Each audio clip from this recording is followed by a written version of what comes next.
Hey you guys, it's me Kiana coming at you again today. I already came and gave you guys a video earlier, and that video was talking about some staple items that you want to definitely have in your fridge, your pantry, for being a vegetarian or a vegan. If you're embarking on a meat-free lifestyle, or even if you're doing it for a fast. And it's some items that I showed you guys where you can get them dirt cheap. You can order them, and if you order it today by 4 o'clock, it'll be here tomorrow, which is February the 2nd. So when they come, I actually ordered it while I was on the video with you guys. So if you want to embark on this journey with me, you may want to check out that video. And if you're just interested, definitely go check out the video. And if you just are nosy and just trying to find something to say, check out the video. Regardless, check it out. Anyway, I wanted to come to you guys and let you guys know. Okay, this is the thing. I have a lot of viewers that actually live around my way, that actually interact with me all the time. I'm not one of those people that have a lot of viewers and then don't tell people they do YouTube because they don't want nobody to know the things that they're saying on YouTube. You understand what I'm saying? So I actually advertise. Y'all already know that I have my channel. People in the area, I'm known in Baltimore as YouTube Big Cuz 52. So I have to be careful what I actually tell you guys as far as business, because it is often they're my customers, and I don't want to reveal everything as far as like certain things about business to people that are your customers. That's just not good business. Example, I don't want to reveal, if I'm getting something wholesale, I don't want to reveal the actual wholesale price, and then my customers see it and then see my price, and then they have an issue with it. Not saying it's overpriced, but people just, the economy is bad. Everybody use that term, ain't it? The economy is bad, and everybody wants to pinch a penny wherever they can. So sometimes it's not personal if somebody sees a price, the wholesale price, and wonder why you're charging something. Sometimes it's not personal, but they want to try to get the best deal as possible, and that sometimes means almost robbing the the person who's the seller. So yeah, so I wanted to let you guys know I wasn't debating if I should share this with you guys, because anybody's going to say something negative or try to send some or throw some negative demonic forces against me. That's not what I was debating. I was debating it because I have to be mindful, but at the same time, you all know things that I've learned over the 14 years I've had my own business, things that I embark on, things that I do, and great savings, and just trying to help people be able to make it. People out here struggling to feed their kids. Let's be real, okay? People out here doing who knows what for $1. You know what I'm saying? I'm going to keep you off that pole if you roll with me. I'm going to be honest with you. Why? Because I'm going to show you how you don't have to go there. I'm going to show you how you can make it, sister. And you don't have to degrade yourself. You don't have to do any of those things. Now, if you choose to, that's your business. But I'm going to show you a different avenue. I'm going to show you another way. And in essence, I'm going to teach you some life skills. Okay? And you all know that's one of the things I teach at the homeless shelter. And I want to share these things with you guys. But again, being mindful. So at times you'll see me pause. At times you'll see me, think about what I'm saying. Because I have to be mindful of that. So basically, that was my disclaimer. So if you see me pause or something like that, or if you see me tiptoe around something, you'll know why. Now, let's get right into it as much as possible. Now, I told you that this is going to be a side hustle for you. I want you guys to think outside the box. I want you guys to start thinking about not just getting things for yourself at great prices, but getting them at awesome prices, which is a step further than great, and then making a profit off of it. Okay, I want you to think outside of the poverty mindset. Okay, I want you to think outside of your 9 to 5, because the reality is that If you can make more, why not do it? And if you can make more legitimately, why not do it? Before we get started and before someone actually tries to even go there, when you're selling something, you guys, you necessarily don't have to have a vendors, peddlers. Um, you don't have to necessarily have these licenses, although they are so easy to obtain. You can get a trader's, vendors, or peddler's license for as little as $22. People make a big deal about you selling things, or, oh, she's selling this, she's selling that. The reality is you can get a license like that.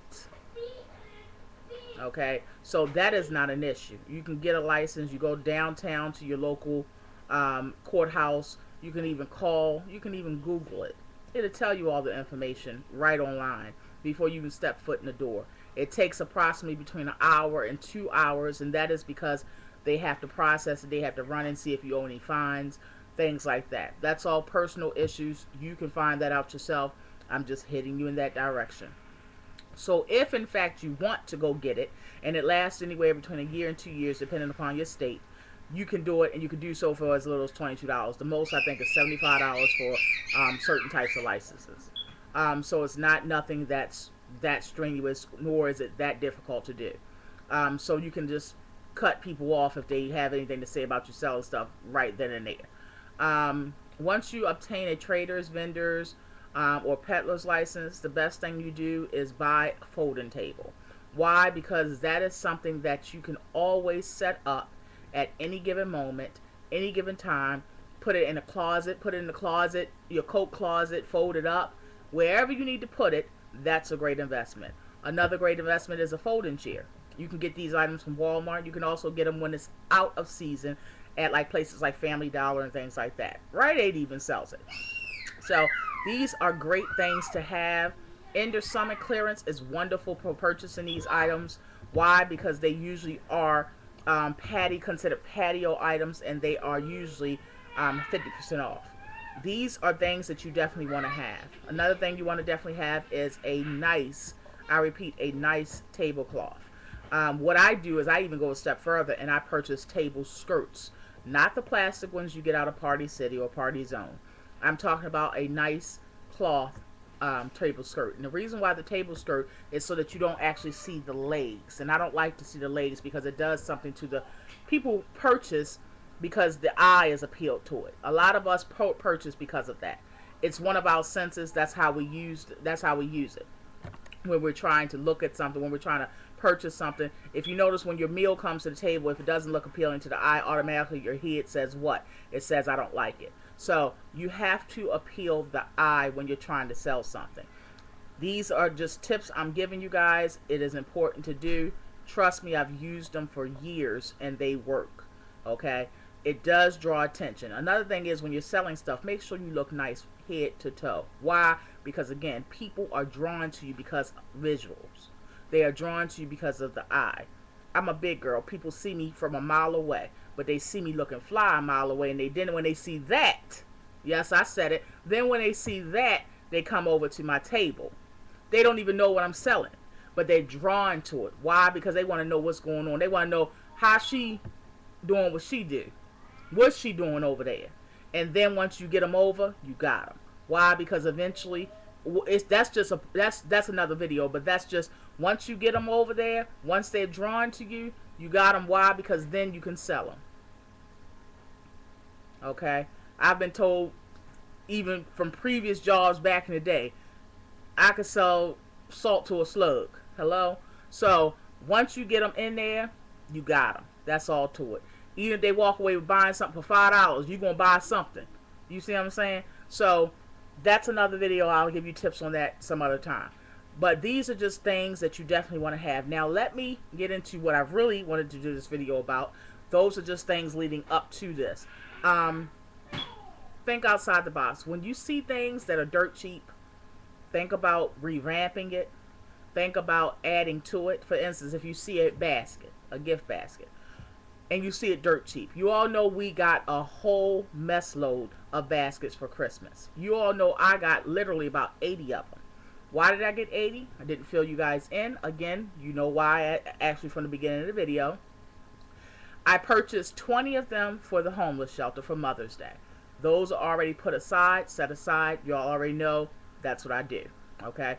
Reason why I purchased 20 because I know that it's 14 women in the bottom level of the homeless shelter. I know because I was there, remember? So I know that it's 14 rooms. It only could be 14 adults. 14 adults, more than likely their mothers. If they're not, I'm still going to provide them with a basket. So what I did was I made sure I bought a little over that amount. That way I can give some of the favorite staff that I like, directors and things like that, I can also give them one. Put aside 20. It cost me literally about $20 to have 20 baskets. Yes, it costs, well, about $25. Great thing to do. These are things that you can think of whenever you see things on sale. Another thing you can think of is if I got those baskets for $1, I can add to those baskets and not only charge full price for them, but then I can actually charge even more than full price by adding some cheap items along with it. Yes. And those cheap items that you buy, you can either buy wholesale or you can even go to Dollar Tree and things like that. Add to the basket, bulk it up, charge more money. Sometimes you can even charge double. So one of the side hustles I do is Valentine's Day, I gets it in.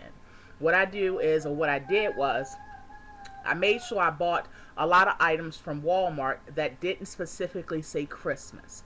That's something that you will want to look for. You're going to look for stuff that doesn't say Christmas. That way you can use it all year long for different gifts. You can use it for Easter baskets. You can use it for Mother's Day baskets. You can use it for Valentine's Day. Men impulse buy a lot on Valentine's Day. They also always wait to the last minute. Hit them when you do that, when they do that. Why? Because if they can buy cheaper than going to the store, men are also lazy and sometimes as far as legwork of thinking about what to get women and all that kind of stuff. The average man I'm talking about. So play on that. You can also use the items that you got, like for instance, like an example of mine. I have probably about 60 baskets I'm going to be able to sell. Now, I paid maybe, y'all already know how much I paid for them, okay? Because you can look back on the video. I paid way less. I'll just say this. I paid 75% off of every basket I have. Not only I could charge about $3 under what the actual basket was, okay? I'll charge, that's still great because if they go get it now, they're going to spend the full price, okay? So I'll charge maybe about, say if the baskets hypothetically was $20, I'll charge $15, but maybe I paid $2.50 for it. So if you do the math and do this times 60 baskets, and that's just selling the way it is. That's not bulking the basket up. Bulking it up, buying things wholesale, adding to it, taking it out the shrink wrap and getting the actual big, you know, the big, because I have a wholesale book. You can get the big bags that you just put the bow on around the baskets, the cellophane thing. You can actually buy those, add to that basket because you took it out the shrink wrap, but you have the basis of the basket already. You have the actual basket, you have the tissue paper and all that. You have a lot of the items already in it. You have soaps, shower gels, puffs, and all that. If they don't have puffs, you can add that. That's another item that you can add to your basket. Back scratchers, maybe some sparkling cider or whatever. You can add these things. Just find greatly priced items and add those things to it. We coupon. You can add makeup. You can add little things like that that you've already have in your stockpile. You can add shower gel, extra shower gels, caress shower gels, things like that. You can add to these baskets and charge double the money. They're going to go to Walmart and spend $20 for the basket. You can add to the basket. You paid $2.50 for originally. You can add maybe $3 extra to the basket. It costs you $5 and you can charge about $30 per basket. Again, multiply that 30 times 60 baskets. So what I'm doing is I'm just telling you guys how you can actually use this as a side hustle for specific times of the year. Mother's Day, Easter, and Valentine's Day, you can sell out of these baskets. You can also think about at school time, people are going to college and, you know, young folks are going back to high school and stuff like that. You can do a back to school basket and have all of the school supplies that we get with couponing. Make that a basket with all of their school supplies, the necessity, the items that are necessities. You can also call the school. You can also get them a printout at Walmart with all of the things that's necessities, and have those items, and also stockpile. Use your stockpile and put all kinds of deodorants and stuff in it, and those are called back to school baskets. So I'm just telling you guys, think outside the box. Get out of the poverty mindset. Understand that even if you're not in poverty, understand that there are other opportunities for you to get extra cash flow and to broaden, maybe opening up a business. These are opportunities you can do to even finance your business opportunities or business ventures that you want to do in the future. Use these opportunities. Be smart and wise with your money. Stretch that dollar and make that money. Don't let the money make you. All right, you guys, I love you so much. I hope I've helped you. And I hope to be able to show you guys and on camera me actually doing my thing this year. And I think I will. So tune in. Be blessed.